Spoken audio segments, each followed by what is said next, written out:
Mr. President, dear Joe, you're most welcome to this Nordic family meeting. You know all of us, and we know you. We have understood and heard you referring many times on discussions by you and President Obama, and saying that if the whole world would be like Nordics, we wouldn't have that many problems. That's almost exact quote. I'd say if we just left the important decisions to the Nordics, we'd all be in good shape. Oh, it's even better. Let's, this afternoon, we try to be worthy of that by your assistance. I think we have on the table only one issue, that is guarantee the future, security-wise, environmental-wise, and technology-wise. So why don't we get started, please? Well, France, it's good to be here with all of you. It's good to be back in Finland. There you go. It's good to be back in Finland and with all of you, and Barack wasn't very far off. We just finished a historic NATO summit. I think it was historic, where we welcomed Finland's accession to NATO and reached an agreement to move forward on Sweden's membership in NATO. And it was a reminder that the nations around the table are not only share common history, but we share common challenges.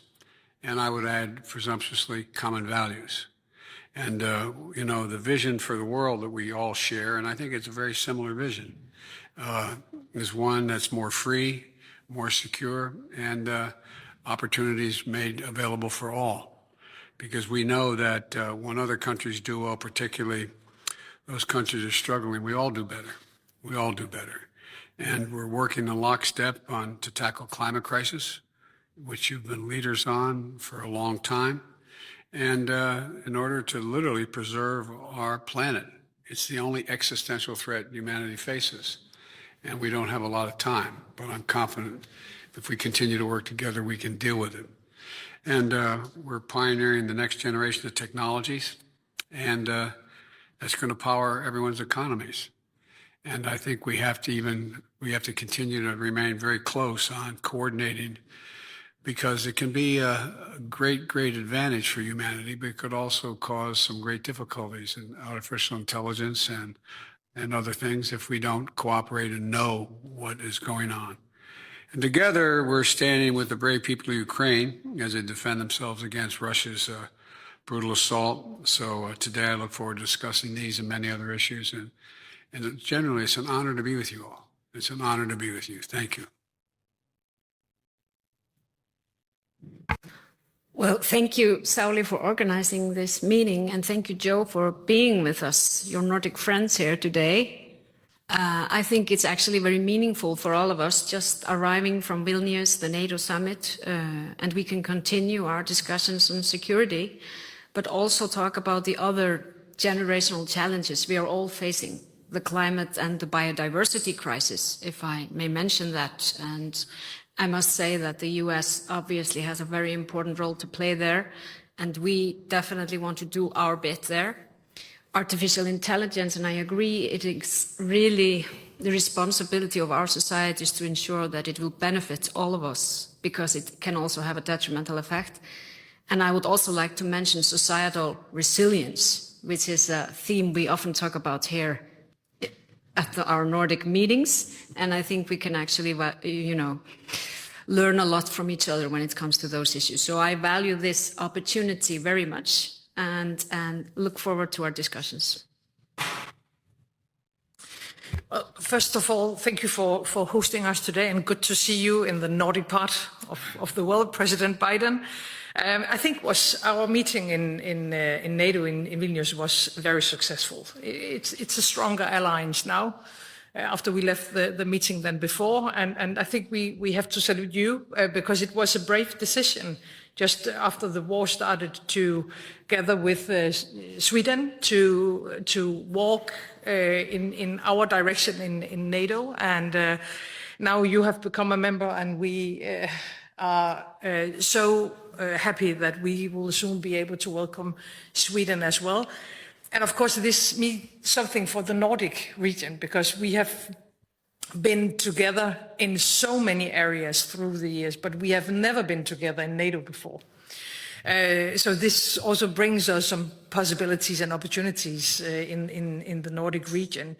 You said before that we have been front runners on the green transition, but it's you who have brought the US back on the green agenda, fighting climate change. And I think one of the areas where we can work even closer together, US and the Nordic, are the idea of not only ensuring that we will combat climate change, but at the same time we have to create jobs for ordinary people. So, and this is the Nordic way of doing things, that we always think holistic. So not just solving a crisis or solving a problem, but creating a better future for more people. And with you as president in the White House, we have a possibility to do it together. So thanks again for inviting us. It's fantastic to be here. I will follow up on my colleagues and for you, President Biden, to be with the Nordics. As we said in Vilnius, this is the first time in modern times. Historians will discuss whether you have to go back to the 14th century to see us around the same table. Well, we were very young then. But nonetheless, it is historic, and I don't think this is a time for looking back. It's really time to see what will this mean. I think it will be a stronger Nordic voice in NATO. It will make us more secure and NATO stronger as a strong alliance. And I'll pick up on what Mette is saying. I remember, President Biden, in the campaign, you said that I'm a union man. And I think when we do work on the environment and the big energy transition, we really have to look after jobs and welfare. Because if this is going to be detriment for jobs and welfare, we will not succeed. And I take it that we are like-minded on this. And we have to be preparing for climate conferences this fall, for new moments coming. And I think this discussion here will also give us some inspiration for that. In addition, when we will now start planning our security and national defense, we will do so for the first time with what we call interoperability in the northern region. And that is a significant improvement. First, Sauli, thanks very much for hosting us again in this beautiful place. Last time was together with President Zelensky. Thank you so much. Mr. President, thanks for joining us. Thanks for joining us anyway. And thanks for all your help and all your support in our NATO accession. I do appreciate it very, very much. We met with you, President, I was with you in the White House last week, and we met, all of us, in the NATO summit yesterday, and now we meet in Helsinki. So recently I have met you more than I met my own family, actually. I like it a lot. And I think there is a great potential for even closer US-Nordic cooperation in all these fields of security, of green transition. I think basically a stronger transatlantic link in our time's big challenges, not least in relation to China, for example. That is an answer to many questions. So I really hope these are a few of the topics we will be able to discuss here today. Thanks.